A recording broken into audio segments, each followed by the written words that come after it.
You think you know people. You don't.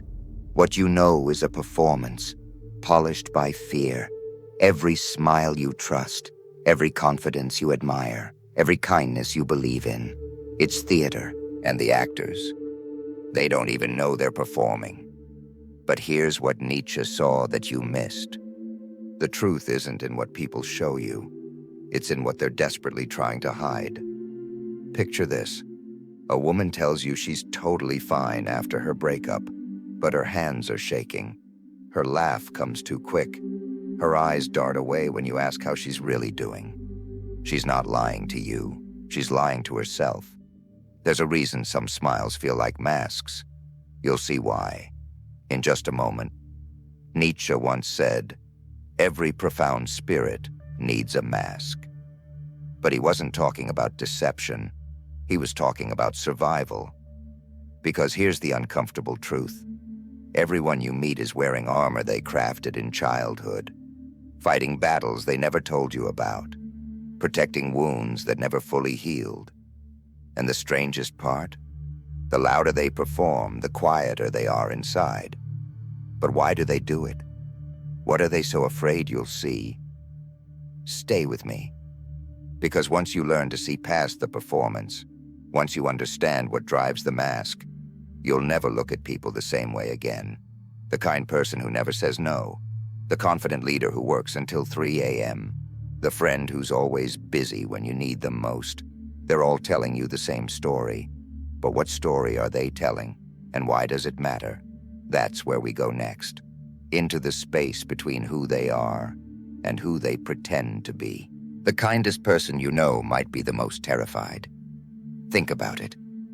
That friend who says yes to everything, who smiles through their own pain, who puts everyone else first. They're not saints. They're survivors.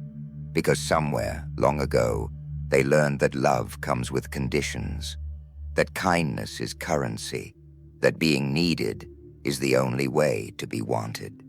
The confident man at work, the one who dominates every meeting. He hasn't slept well in weeks. You see swagger. He feels like an imposter waiting to be discovered. Nietzsche understood this contradiction. He said we become actors in a play we didn't write. But here's what he saw that most people miss. We're not hiding from you. We're hiding from ourselves. The mask isn't just for others. It's the face we show the mirror. Watch someone the next time they get a compliment. Really watch. Do they light up? Or do they deflect? Do they say thank you? Or do they say, oh, this old thing, that moment of discomfort? That's the real person peeking through. Because accepting praise means accepting that maybe, just maybe, they're worthy of it. And for someone who built their identity on not being enough, that's terrifying. The overachiever works herself to exhaustion, not because she loves success, but because stopping means sitting with herself. And herself is the one person she's been running from. The class clown makes everyone laugh. But when the room goes quiet, so does he. Because being funny is safer than being real. Here's the pattern you'll start to notice. Every mask serves the same purpose. Protection from the thing they fear most. Rejection, abandonment, being seen as they truly are.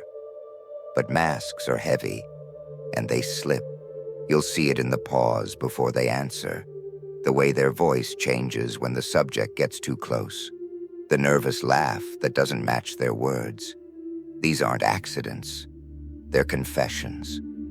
The person who says, I don't care what people think, cares more than anyone.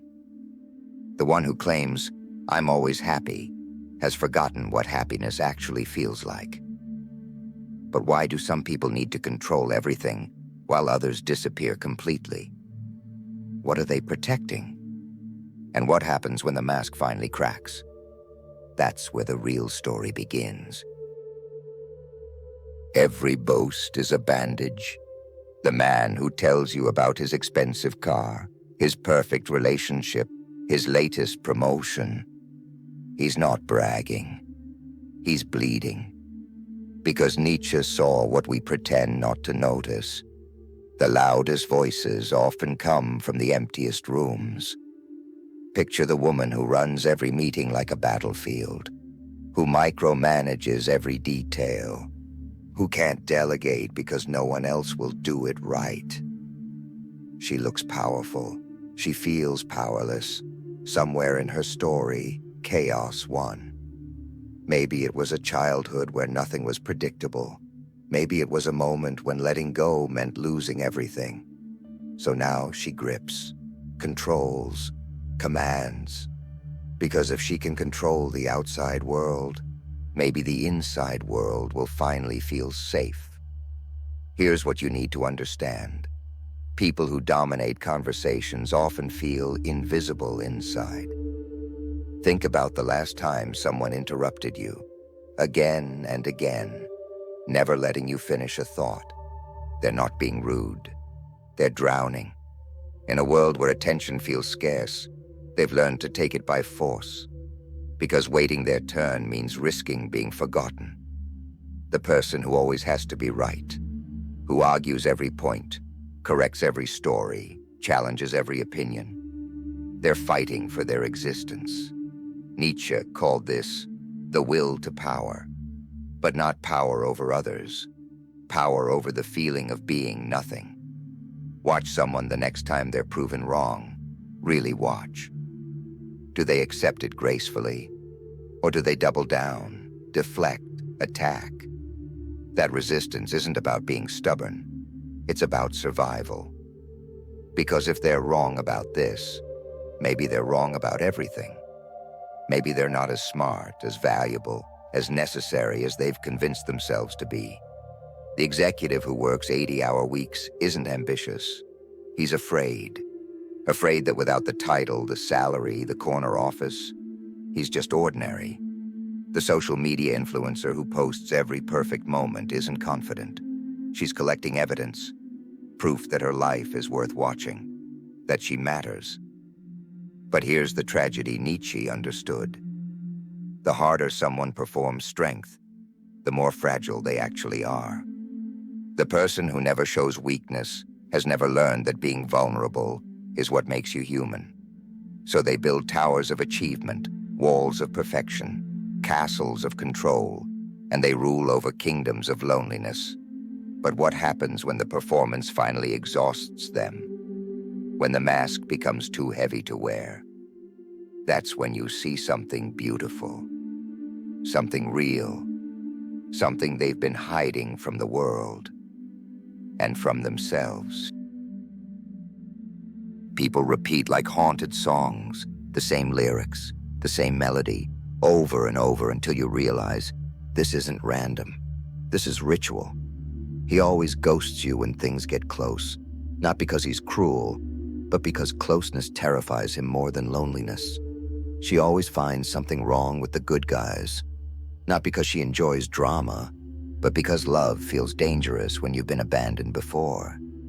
They always change the subject when you ask how they're doing, not because they're private, but because they've forgotten how to feel anything other than fine.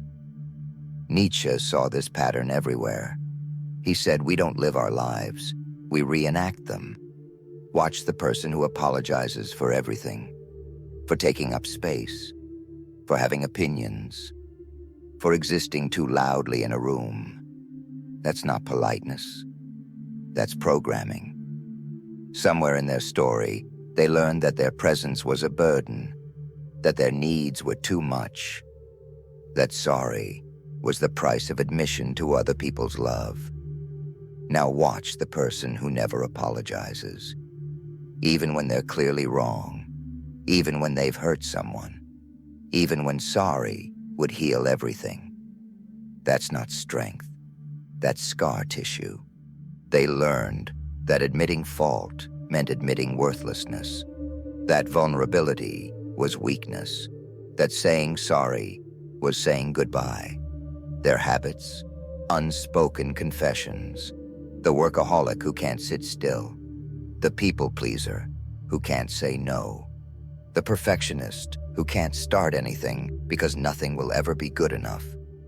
Each pattern is a message written in behavior instead of words. I'm only valuable when I'm useful. I'm only lovable when I'm convenient. I'm only safe when I'm perfect. Here's what Nietzsche understood that most people miss. We think we're making choices, but we're following scripts. Scripts written by a child who was trying to survive in a world that felt too big, too dangerous, too unpredictable. The person who always needs the last word was once the child who was never heard. The person who can't trust anyone was once the child who trusted too much. The person who gives everything to everyone was once the child who had nothing to give and felt worthless because of it. But here's the beautiful, terrible truth. Every pattern is a clue to the wound that created it. Which means, if you learn to read the pattern, you learn to see the person behind it. The real person. The one who's been waiting all along to be understood. But who was that person before the world taught them who to become? And how do you find them underneath all the armor they've built? That's where we go deepest, into the place where all patterns begin. The man who needs control was once the boy who had none. Picture him at 7 years old, coming home to chaos, parents fighting, bills unpaid, promises broken, the world spinning too fast for small hands to steady. So he learned to grip tighter, first his toys, then his schedule, then his relationships, then everyone around him.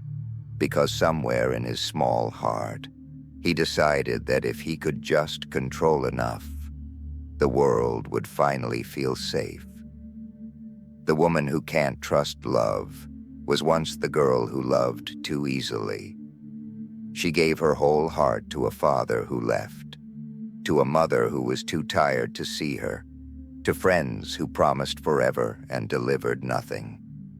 So she learned to love in pieces, half-truths, half-commitments, half-presence, because a broken heart can survive, but a heart that trusts again, that might not. Here's what Nietzsche knew that breaks you open. We don't grow out of childhood. We grow around it. Every adult is just a child wearing a bigger costume, still trying to solve the same puzzle. How do I survive in a world that feels too dangerous to be myself? The perfectionist was the child who learned that love came with conditions. Straight A's earned hugs. Clean rooms earned approval. Being good meant being seen. So they perfected their way through life, never realizing that the people who love you aren't grading you. The people pleaser was the child who became everyone else's sunshine because their own clouds were too scary to acknowledge. They learned to read every micro-expression, predict every need, become whatever someone else needed them to be, because being indispensable felt safer than being authentic. But here's the question that changes everything. What did they have to become to survive? The quiet child in a loud family had to disappear to find peace. The sensitive child in a harsh world had to build walls to feel safe. The smart child in an unpredictable home had to control everything to feel secure. They weren't choosing these patterns. They were adapting to survive. And that adaptation became their personality. Nietzsche said, "What does not kill me makes me stronger." But he also understood the cost of that strength. Because sometimes what makes you stronger also makes you lonelier. The armor that protected the child becomes the prison of the adult. But what if you could see past the armor? What if you could recognize the child still hiding inside every person you meet? What if understanding them helped you understand the most important person of all? That's where this all leads. Back to you. You didn't just learn how to read people. You remembered how to see yourself. Because every pattern you recognized in others lives somewhere in you too. The mask you saw them wearing, you have one too. Crafted with the same care, worn with the same fear, protecting the same tender places that once learned the world wasn't safe for who you really are. Think about it. When did you start saying, "I'm fine," when you weren't? When did you learn to smile through pain? When did you decide that your real feelings were too much for other people to handle? The child in you made those decisions, not because they were wise, but because they were necessary. You learned to be strong when you needed comfort, independent when you craved connection, perfect when you deserved love exactly as you were. Nietzsche said, "Become who you are." But first, you have to remember who you were before the world told you who to be, before you learned that anger wasn't allowed, that sadness was inconvenient, that wanting things was selfish, that being yourself was somehow not enough. Here's what changes when you truly see people. You stop taking their behavior personally. The friend who's always late isn't disrespecting your time. They're managing their anxiety about not being perfect. The partner who pulls away when you get close isn't rejecting you.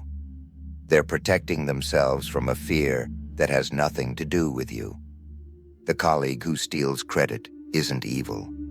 They're a child who learned that being noticed was the only way to matter. When you see the wounded child in everyone, you can't help but feel compassion, even for the people who hurt you, even for the parts of yourself you've been running from. This isn't the end of seeing. It's the beginning. Because now you know the secret Nietzsche whispered through every page he wrote. We're all just children, wearing grown-up masks, trying to find our way home to ourselves. The masks will slip. The patterns will repeat. The wounds will show. But you'll be ready. Not to judge, not to fix, not to run. To see, to understand. To remember that underneath every performance is a person just trying to survive. And that person, behind every mask you'll ever encounter, deserves the same thing you do. To be seen, to be understood, to be loved for who they really are. Which mask did you recognize? Which pattern felt too familiar? Drop it in the comments. Let's unmask this world, together. Because the clearer you see others, the clearer you see yourself. And that clarity, that's where freedom begins.